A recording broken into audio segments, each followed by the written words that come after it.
and a very warm welcome. You're joining us here at Hyde Park on Other Derana 24. We're here to discuss about the COPE crisis.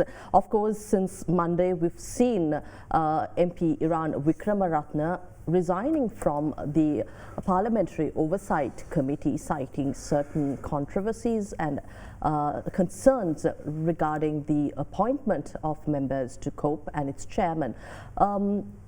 As of today, we see a slew of resignations reported on the same committee. I've invited to our studios, in fact, the first to resign from the Committee on Public Enterprises, Member of Parliament of the Samagi Jana Balawegaya, Eran Wickramaratne. A very warm welcome to you. Thank you.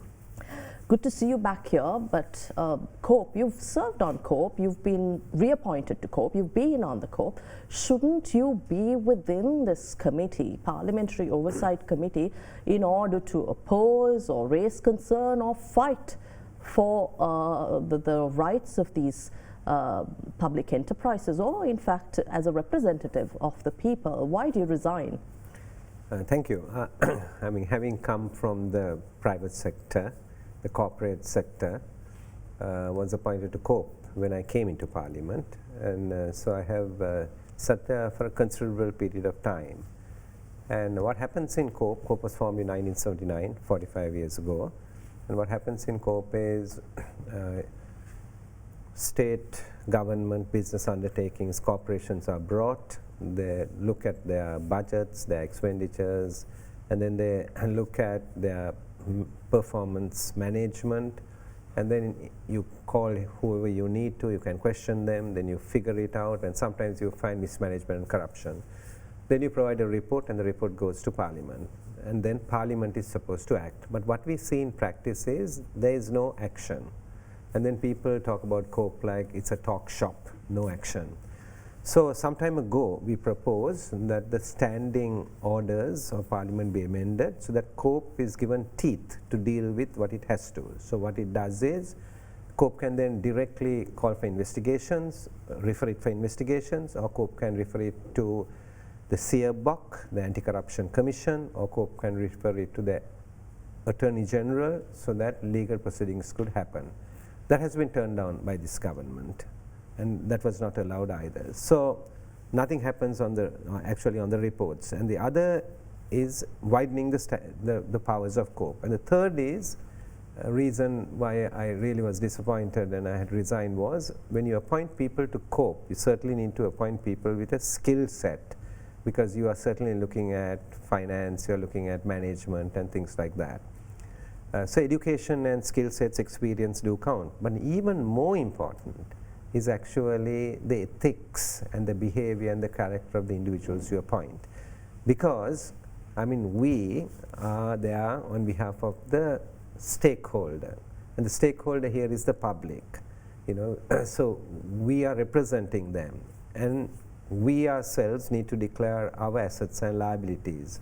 We are looking at assets and liabilities of government institutions. I don't think we even have a moral right if we haven't been conducting our financial transactions properly. And therefore, people who are either have allegations against them, or have court cases against them, or who have been convicted, should definitely not be in COPE. So for these reasons— Are you saying no such individual has been appointed to the committee in its history of over 45 years? I'm sure there must have been people who didn't meet all these requirements appointed, but I think the time has come actually to change it, and there's a huge deterioration.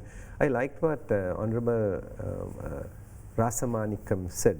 He said this is no more the Committee on Public Enterprises, COPE, it is the Committee on Poor Enterprises.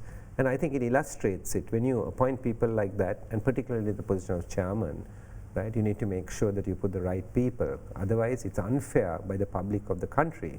Because if you're in a private sector company, you're a shareholder.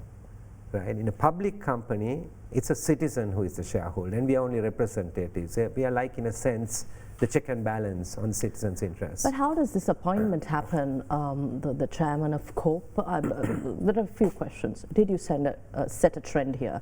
by resigning, or was this the sentiment among committee members even before you resigned of the news of the appointment of the chairman, new chairman? No, I took a personal decision. There was no discussion with any members of the committee. I thought through it very carefully, and then I decided that maybe I should resign because it's really not fair by the public in the country. And it has happened spontaneously, right, that these other members of OnCorp have decided to resign. And I did it on Monday, and on Tuesday it followed, and then on Wednesday as well, resignations have followed.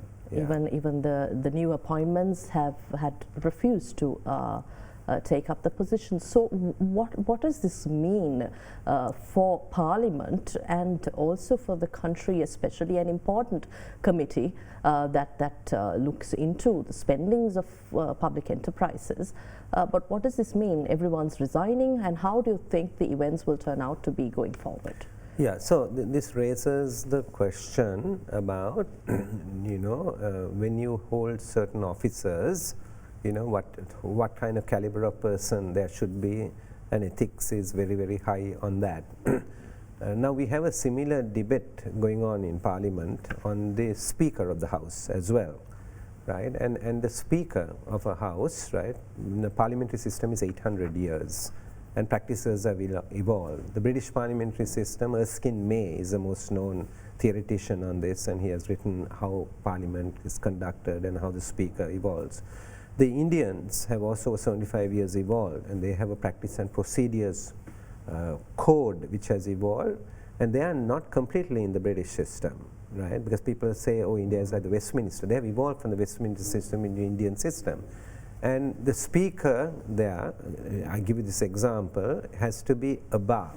So when the speaker is elected, they had for 4 decades same party in power in India. So the speaker generally came from that party. Then they had coalitions, and speaker came from coalitions. And you know what they have evolved? They have evolved that if the speaker comes from the government, the deputy speaker comes from the opposition, right? And that is, why are they doing that? Because of certain checks and balances needed to be in the system. We tried to start a tradition in the 2015-19 government. That is, we said, Finance Committee, COPE and COPA, we should give the chairmanship to a member of the opposition because it's a check and balance. So high officers like this should be seen as independent. In the British system, when the speaker is running for re-election, the speaker is normally non-party, he's running for election. In the British system, he is called speaker running for elections, and some of the main parties don't contest that electorate and let the speaker run for elections so that he stays away from party politics.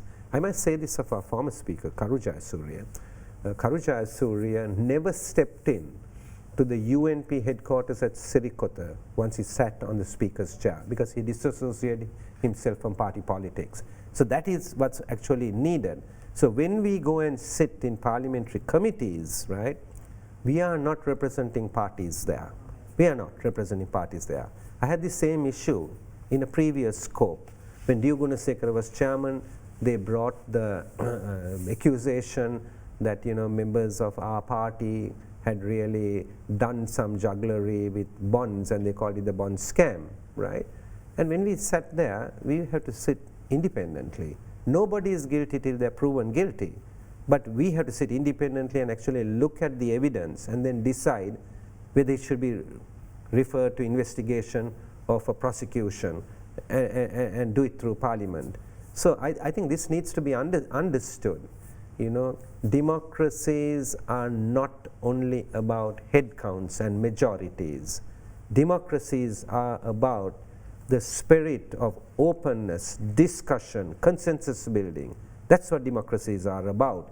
If we miss that, we are laying the seeds for violence and for fascism, and we need to get get out of that. Democracies are about discussion. You reminded us. Now, just the past week, we saw the head of state, President Eran Wickramaratne, convening the opposition to discuss the IMF extended fund facility and the agreement Sri Lanka has entered into with the global lender. However, we did not see the main opposition, the Samagi Jana Balawegaya, or any other opposition except parliamentarian M.A. Sumantiran present at this discussion. Are you not for discussion, especially when an opportunity is being granted? Yeah, so I think that's a valid point, and we ourselves meeting the IMF and having that discussion with the IMF, I think the issue there is an issue of really confidence. If you think about it, right, just a few weeks ago, right, the president of the country proposes a name for Inspector General of Police in the country, right, the acting Inspector General's name. It is brought to the Constitutional Council. The name is brought, and in the Constitutional Council, a vote is taken. 4 members vote for the individual, 2 members vote against the individual, 2 members abstain. What does the Speaker do? The Speaker writes a letter to the President of the country saying there are 4 votes for, 2 against, 2 abstentions, and he said, I'm interpreting these abstentions to be against. Why should abstentions be for or against? You can't interpret it, but he said against, and if it is against, then you could count my casting vote as voting for the nomination that you have sent. Absolutely cockeyed argument. Abstentions are abstentions. You can't interpret abstentions.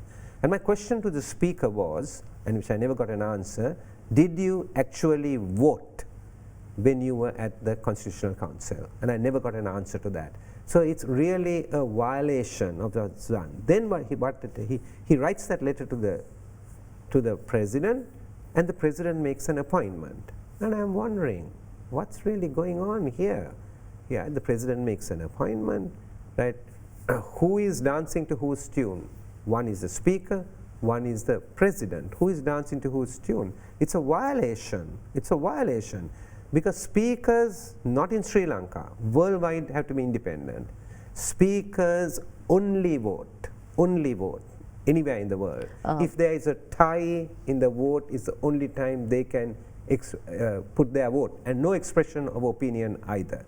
That's the way they do it. Now, when you have a thing like that happening, right, with Eran Wickramaratne, naturally there is an issue of confidence, right, confidence. So the International Monetary Fund, yes, we are in discussion with the International Monetary Fund, and we say this publicly.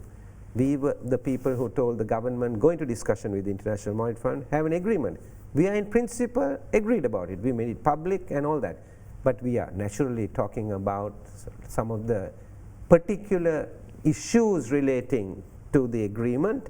We disagree, and we are making our points clear to the International Monetary Fund, and we are making it clear in Parliament too. But these are matters of Parliament internally, and you have a foreign delegation, a delegation of the International Monetary Fund present to discuss with government and opposition about concerns.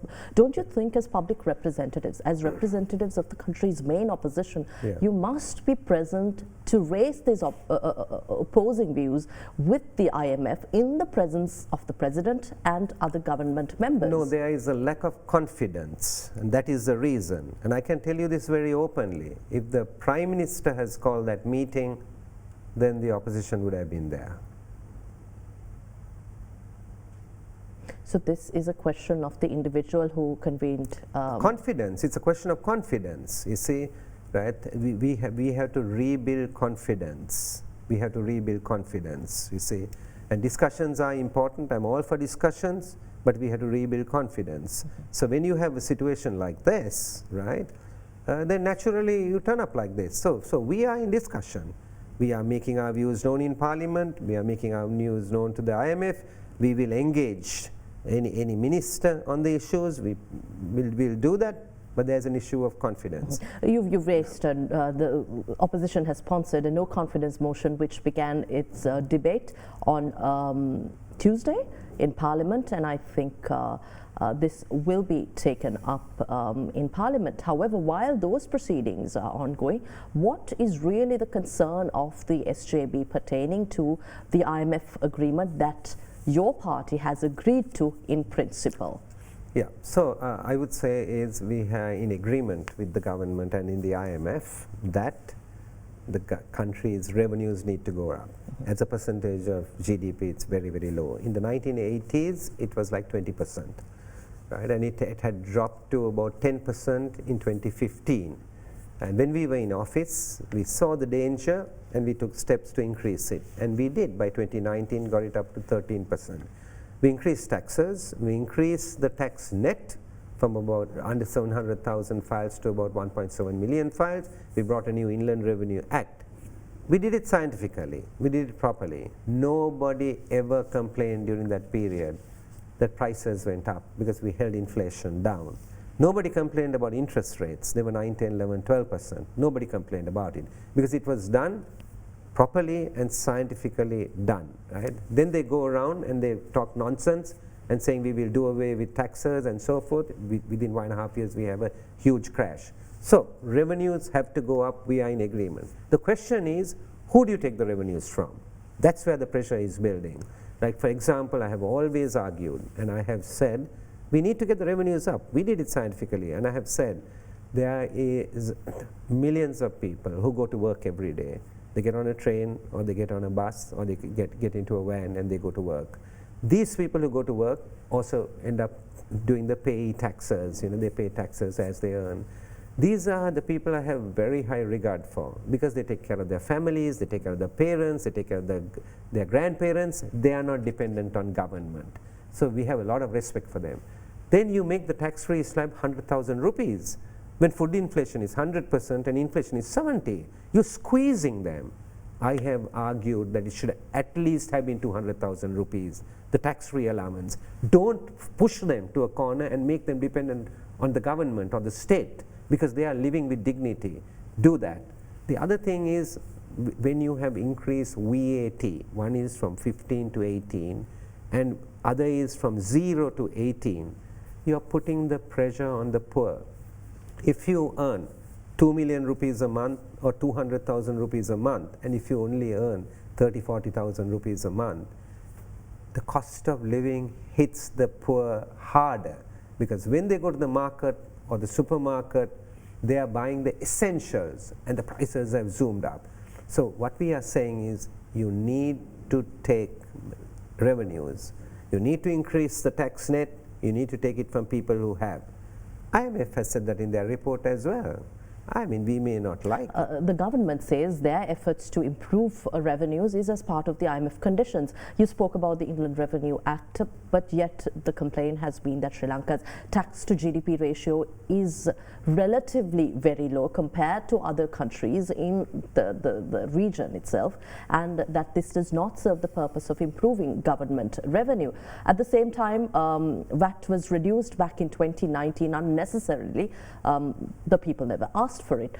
But today, whether we want it or not, the government, the president himself says we have to tighten our belts. This is an economic crisis that we have plunged into and we have to come into it. So what's the alternative of the SJB? The alternative is who do you take it from is the alternative. It's not that revenues have to go up. We did that. We got it from 10% to 13, nearly 13% of GDP in a short period of time when Mangala Samaravira was minister and I was state minister there. We got it. It's possible to do, and you have to do it careful. No inflation, no interest rates. Here it's different.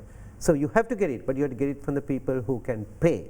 I'll tell you this, and there's a reason. You have to get it from the people who can pay. Whether we like it or not, the gap between the haves and have-nots are increasing in this country. And everybody doesn't like to hear this, but I have to say it. That is not good for any society, because if the gap keeps increasing, there can be social unrest. And if there is social unrest, the cost of social unrest will be bigger than the benefits of economic reform. I have said that to the International Monetary Fund as well. And therefore, when you are managing a country, you need to remember, you're managing finance and economics, you're managing the socio-political system within the country. And therefore, that is the balance that you need, because the cost could be very, very, very high. And that is why I'm saying we have to get the taxes. We have no debate about the goal. But whom do you get it from really matters. But no government in the history of our country have been able to tap this or even solve this issue, especially target the haves that you spoke of, the rich, those who evade taxes, those who park their monies outside of the country. So what is the, you've been in the corporate sector, you've been a CEO. What is really the solution here to have a tailor-made tax solution for a country like Sri Lanka, especially to target the haves that you're talking about? Yeah, I mean, we did it in 2017 and 18 and 19. We went after people who should be paying taxes and didn't pay taxes. We went after professionals. We went after the tuition masters. We went after everybody. We increased the tax files.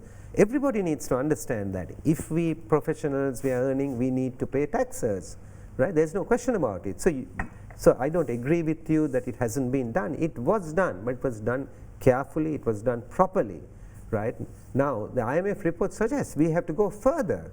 We'll have to look at wealth. We'll have to look at property. We'll have to look at inheritance. We'll have to look at these things. You know why? We need to resolve the economic issue within the democratic framework. Because if we don't resolve it within the democratic framework, we are leaving room for others to resolve it outside the democratic framework. What do you mean by within the democratic framework here? So that is it to avoid the IMF, or? I don't care two hoots about the IMF. If we are following the proper processes, we don't need to go to the IMF. But the SJB also called the government to go into the IMF. Exactly. That is because we don't have the proper policies, we don't have the discipline. Then you need the monitor to come around. The monitor is the IMF. It's because we don't have the self-discipline ourselves. But now we can't do away with the IMF. We mustn't do away with the IMF because we don't have the right policies, we don't have the right processes, we don't have the right procedures. That is why we go there. So we Sri Lankans are quick. We always want to blame the outsider. We have mismanaged it with wrong policies. We have mismanaged it. We have got into this problem. Right? If I were to explain it in another way, we have an economic crisis. Why do we have this economic crisis? The one reason is, right, in a business you will understand this, if you're doing a business, you have your own capital and you have borrowed money. Right? And you put your capital and you go and borrow money and put it and you see your business. The country is the same. We didn't have capital. What did we do? We went and borrowed money and we put it on projects like airports where planes don't come, harbors where ships don't come. We have put it in convention centers that are closed. 2 weeks ago, I was at the convention center, completely closed. Put in Hambantote. At least if you had put it in Matara or in Galle, they may have been using it more frequent. So what have we done? We have borrowed money, put it on projects which will give you yields over 30 or 40 years, but the debt has to be paid beginning in 5 years. This kind of mismanagement, no planning. Politicians are making the decisions. No.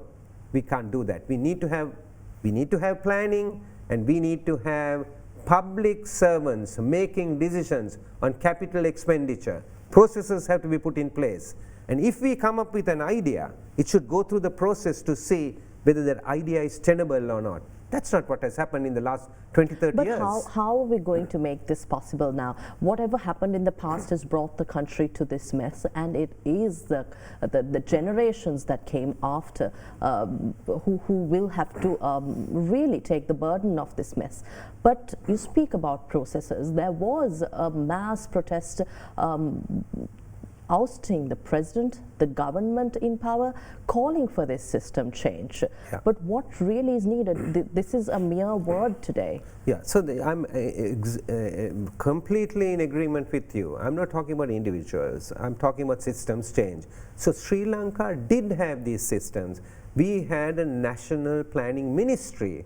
Then we had a secretariat. Then we had national planning department. We had all those things, and in the earlier period, those processes were followed. We had outstanding people outstanding people. We had Gamini Korea, for example, right? Outstanding people actually doing these things. What happened with time? Those systems were dismissed, right? With time they were dismissed. The public service in this country, right, had to pay homage to the politician, not an independent public service. Why is the public service ruined? Because of politicians. Because politicians have gone and recruited people, when what we should do is recruitments, politicians should have nothing to do with. Like in a company, the management decides on it. The board of directors decides on policy, the management decides on it. Similarly here, right, the public service should be making a decision. Politicians have made a decision, we have overburdened the public sector, and what's happening? We get the best brains there, they leave the country after a while.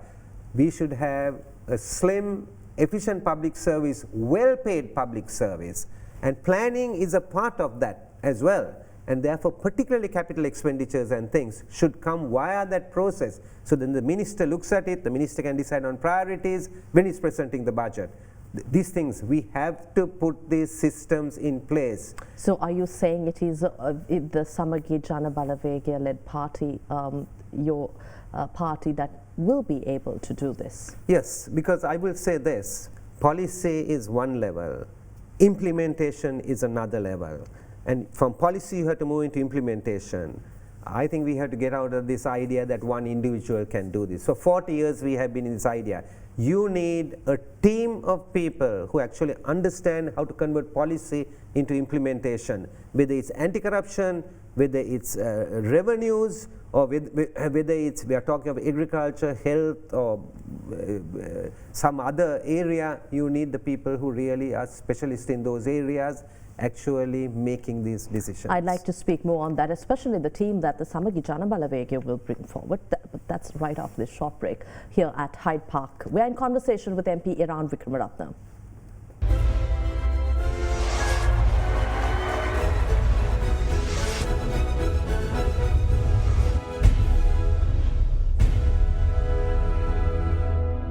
Welcome back. We are in conversation with parliamentarian of the Samagi Jana Balawegaya, MP Eran Wickramaratne, who this week resigned from the Committee on Public Enterprises, leading to a host of resignations by its members.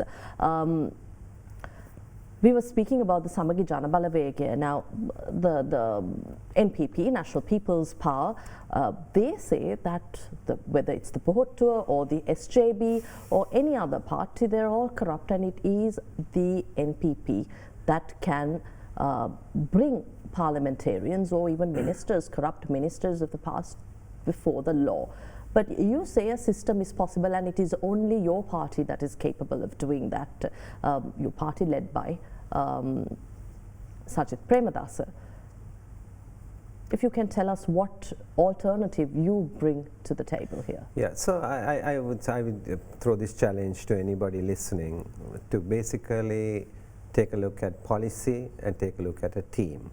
Now, if you talked about sort of corruption, for example, you need to understand that there has to be an implementation, requires a certain system that you need to put in place, right? Lots of the people who talk about it, they're good at the microphone. They take the microphone, they make a good speech and that kind of thing. And politicians are generally good at that. But very few of them who have actually got experience. So you need education for sure. No question you need ethics and good character, but you need education and you need experience, and that's where the issue comes in. And I'm saying look at everybody. Different parties have different teams. Look at their experience to see if they can actually convert it.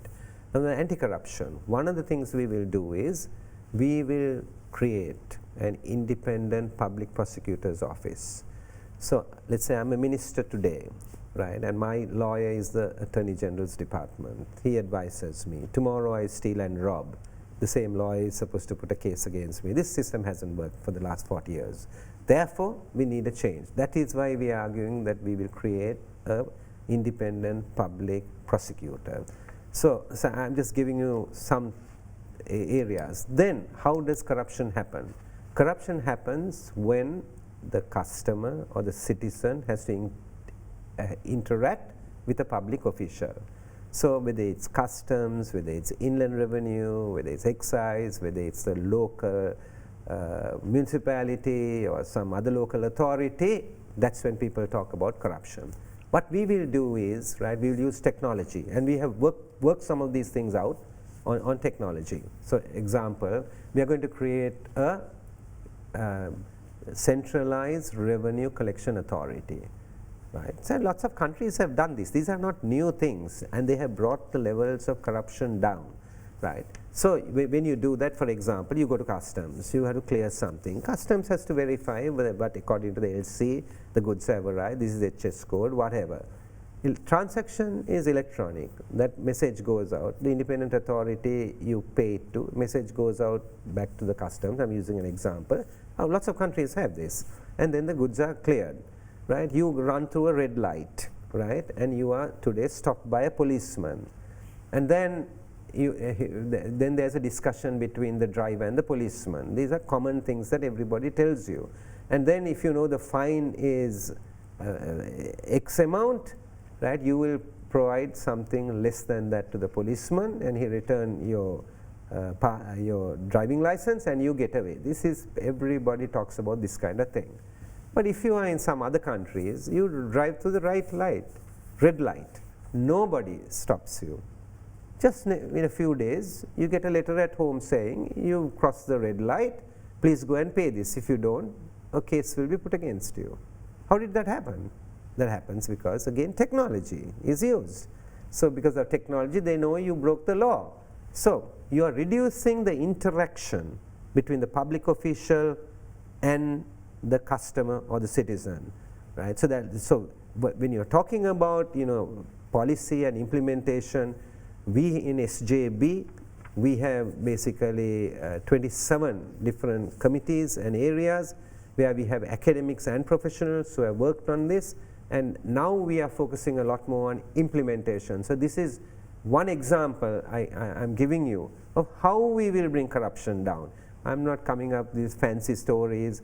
We will look for the houses and the wealth people have hidden abroad. We will bring it, solve Sri Lanka's economic problems. This is a nonsensical conversation. If you look at world history, nothing happens like that. We will certainly bring the stolen assets recovery law. The United Nations has a program on that. We will start implementing it. We are committed to make sure that corruption is minimized, and committed to punish those who have robbed this country. This also takes us the conversation to elections. The President on Tuesday called Parliament to prepare for the presidential elections. What is the sentiment within the SJB? I'm very happy to hear the President say that, because it's constitutional, and according to the Constitution, the presidential election has to be held, and has to be held on time. We can't come up with excuses, right? The Constitution is supreme, and the Constitution should be honored. And for the President to say that, it's a very, very welcome thing. The Samagi Jana Balawegaya, we are ready for any election. If it's a presidential election, we are ready for it. If there is a need for a parliamentary election before that, then the President also can decide whether he wants to have a parliamentary election, or Parliament can get together, and Parliament could also resolve and decide that it wants to have a parliamentary election. Then that's the people's will, and if that is the majority is thinking like that, we are ready for a parliamentary election too. The TNA too said that they have had discussions with potential presidential candidates. Have they approached the SJB as well? Oh, we are always in conversation with all the different groups. The SJB wants the leader Sajith Premadasa and President Ranil Wickramaratne, their opinion, their political ideologies have once been quite similar. So is there a possibility that the two sides will work together once again? Yeah, I think this focus on the individual, is what we need to get away from. And I said that earlier. We have been thinking that one individual will come and solve our problems since the presidential system came. And I think we Sri Lankans need to get out of that idea. I think if you asked me a different question, and if you said, will the SJB and the UNP get together? I would say that's always possible. That's always possible.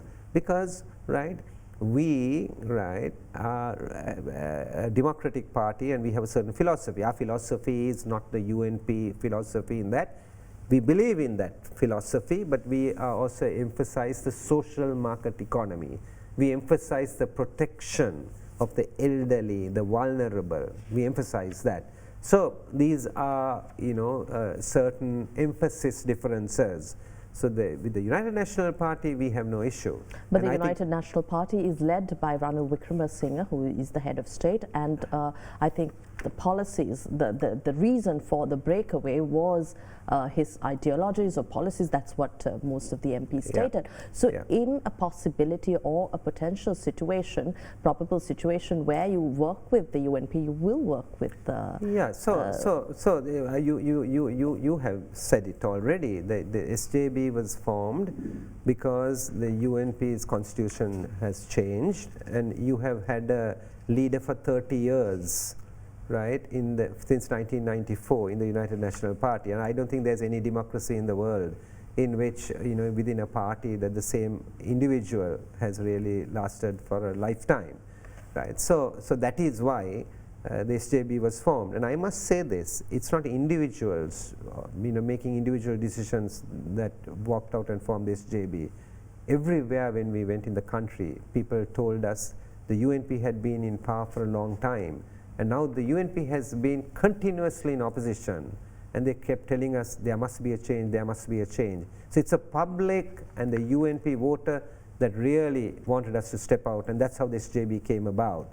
So that situation the UNP needs to correct, right? Its leader, its constitution, or whatever. Have you had any conversation, discussion with UNP members to work together? No, we, as I said, we talk to everybody. We talk to everybody, but as the UNP specifically? No, we talk to everybody. I mean, talking to our UNP members is not an issue to us at all, because we have known each other quite well. That's not an issue at all. But certainly, right, the issue why the SJB was formed is because of the lack of democracy in the United National Party. They need to now resolve it, because we are now a new party, an SJB. We are an SJB. Do you follow what I'm saying? They need to solve it. If it is not an individual and a team of members or a party that you will work with, in that case, the Sri Lanka Podujana Peramuna is also a possibility for SJB to work with. Yeah, so it's ideological. The situation is ideological. There are some parties that we will not be able to work with because ideologically we are different, and there are some parties, right, that we will have to oppose, right, because we are ideologically different, and we will not compromise on the ideology. We were talking about the IMF at the beginning of this discussion. If the SJB comes to power, are you saying that the SJB might renegotiate this agreement with the global lender? Yeah, I think it depends how these words are used.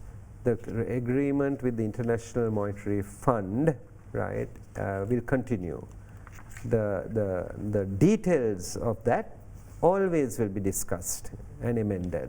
And that's nothing new to the International Monetary Fund either. You see, the International Monetary Fund sets out the broad expectations, and then the details are left to the government of the day, right, in how to actually deliver on those expectations. So that's what we certainly will do. And as I said earlier, right, that we cannot let there be social unrest and the cost of social unrest over the cost and the benefits of a reform program. I'd like to go back to the COPE appointment. The reason why we're here at Hyde Park tonight, the government rejected the SJB proposal to appoint you as its chair, and then Rohita Abegunawardena, parliamentarian, was appointed as its MP. How come the opposition didn't take place at the time of his appointment? I think you've got it wrong. In the last parliament, before the prorogation, I was a nominee of the opposition. In what happened this past week is that I was not the nominee. Of course, the SJB wanted me to be the nominee, and then when I heard about the possible candidates that are going to be put forward by the government, right? Then I decided that I will not be putting my name forward. But we put another member, right, of the opposition forward for the position, right? And we thought that maybe the government might consider that, right? And the government was not even willing to consider that. And that is why I've decided basically that we should resign. Corp and state-owned enterprises, you have spoken about privatizing or the requirement to restructure these enterprises. Now we have a separate unit set up by the government, represented by private sector stakeholders, to look into the procedure of restructuring. Whether you call it unbundling, restructuring, privatization, or public-private partnerships, are you in agreement with the process that's ongoing? There has been a lot of conversation about the divestiture of Sri Lanka Telecom as well as Sri Lankan Airlines. What is your views on this? Yeah, so the SJB is clear, like unlike some of the other parties who are running for election, who kind of go around the country saying, you're selling state assets, when they don't even know the difference between assets and liabilities. Because some of these companies, the liabilities are greater than the assets, and there's nothing really to sell, you see. So, and I don't know why they keep saying that. So our position is this: there are lots of state-owned enterprises, and some of these state-owned enterprises are making huge losses. And when they make the losses have to be funded by the Treasury.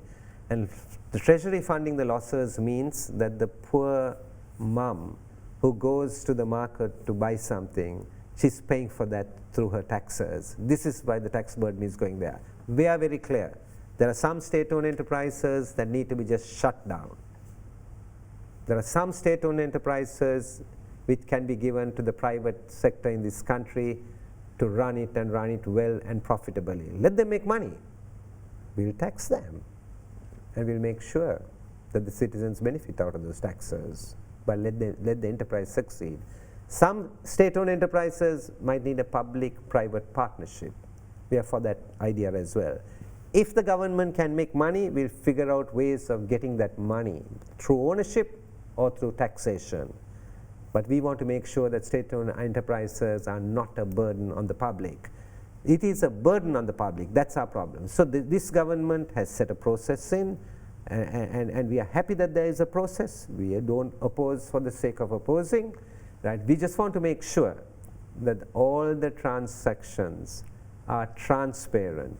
We want to make sure, right, that the bids are competitive. We want to make sure, right, and that is above board. And then, if it is going in that direction, and they're satisfying those criteria, there's no reason for us to oppose it. If that criteria is not being followed, then we will oppose it. For example, they talked about sustainable energy, and then we, in Parliament, when we discussed it, we said anything over 10 megawatts, this is an example I'm giving you, needs to be competitive and bidded out. We don't believe in unsolicited projects, particularly the larger projects. We think that if it is unsolicited, it should go through some competitive process. So transparency and competition, and then our principles are very clear on how we will deal with state-owned enterprises. With the entire country now asked to prepare for presidential elections, I believe your leader, Sajith Premadasa, will be the presidential candidate or nominee from your party, or will you seek a larger coalition as we've seen in the past elections? Yeah, so Sajith Premadasa is the leader of our party, and we nominate the leader as a presidential candidate. And then we have a team.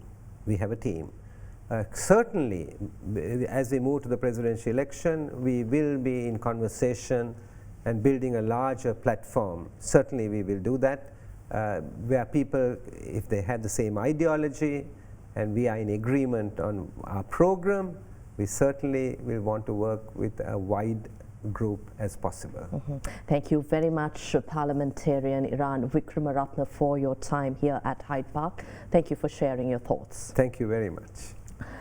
We were in conversation with Member of Parliament of the Samagi, Jana Balawegaya, Eran Wickramaratne, a former member of the Committee on Public Enterprises. He resigned from the committee on Monday. A former State Minister of Finance and Deputy Minister of State Enterprises Development back in 2015.